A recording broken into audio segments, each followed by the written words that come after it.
samtang nagakape ka. Amo sini ang palibot mo.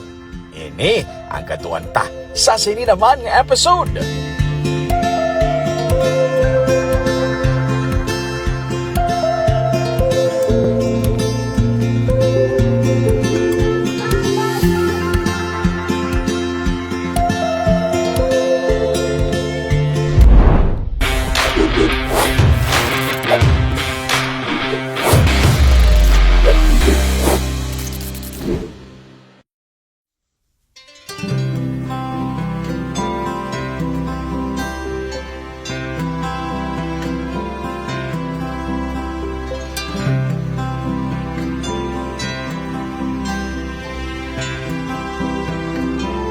Daw hindi na gid mapunggan.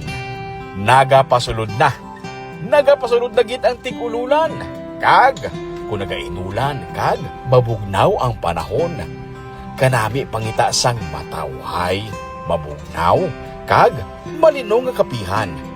Plus points kung may pwede kasakuha ng kids para everybody happy. May natultulan kami nga tago nga kapihan, kag, dalon ta kamudi.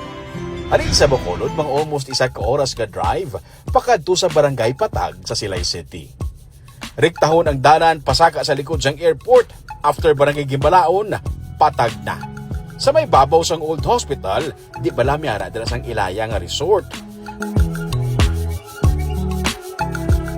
Sa tabok mismo sang gate sang Ilaya, gate man sang Hills Cafe sa Barangay Patag. May malapad nga parking area sa sulod. Ang kapihan, yara sa ibabaw sang bungyod kag, overlooking sa proper sang Silay City. Plus may view sa kabukiran sang Patag. Istorya ni Gingging Adlaon nga nagatrabaho sa cafe kag residente mismo sang Barangay Patag. Sang una, talamnan ini sang humay kag mais, sang wala pa sang sementado nga karsada pasaka sa Patag. Pero sang nadalanan na kag nag-usbong ang turismo sa Patag, insuguran man tukod ang cafe. Yeah, sa una humayan, di man. Mga humayan. Tapos, gaana pinsaran nila nga brown nga cafe. Ay, siyempre, tungod sa turismo, daw mo naman asubong ang Galakat, sir, daw isang sa source na nakita nila, nga kung sasagwa sila pagbalik nila, daw isa bala sa ila, investment bala nila, nga makita nila pagbalik nila dire, daw retirement na nila, nga investment. Sa owners. Oo. Hindi mo pinsaron nga may kapihan sa sulod kay tago ini. May natago gali nga matahong nga view kung makasulod ka na. Antes magsemana Santa, ginhingagaw human ang swimming pool nga overlooking sa kabukiran. Ang tubig, alinman sa kabukiran sa Patag, gani tugnaw-tugnaw. Sa idalom sini, may mga kubo-kubo ng mga cottages nga palahuwayan. Bisan mainit ang panahon, mabugnaw ang dapyas ang hangin diri, pero mag-ulan, matugnaw. Ang area sang cafe na plastar nga makita mo ang halos tanan sa palibot. Sa tubang sini, may puno sang tuog nga suno pa sa kay-Gingging, ari na diriya, tiyempo gera pa. Kung makaplastar ka na sa cafe, relaxing sang view sa palibot.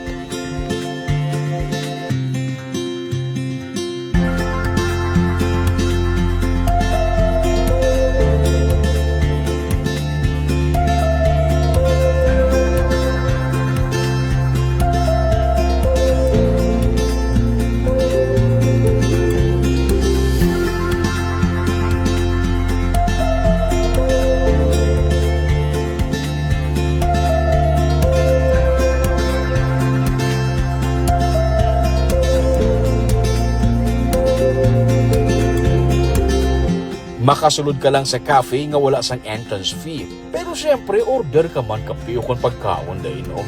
Kung mag-swimming, plus 30 pesos per head. At least, sampa nagapangapi ang katigulangan, ang mga kabataan may kalingawan man tampisaw sa pool. Nagabaton man sila sang overnight, may mga balay nga ginaparentahan diri at 2,500 per night, good for 10 to 12 persons.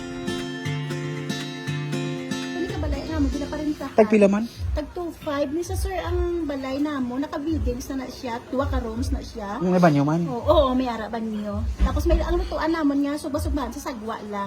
Kaya may ang set up tungod nga may restaurant dire so wala kami nagbutang ka kitchen sa sulod. Oo, para di sila makaon. Oo.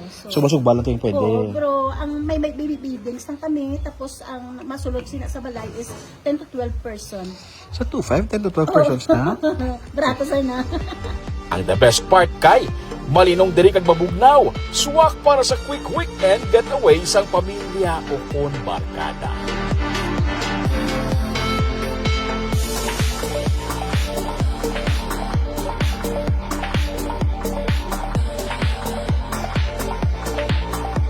Sige-sige lang sa pagpanglugayawon. Ako si Romeo Subaldo, kaginiang Tripping ni Roming.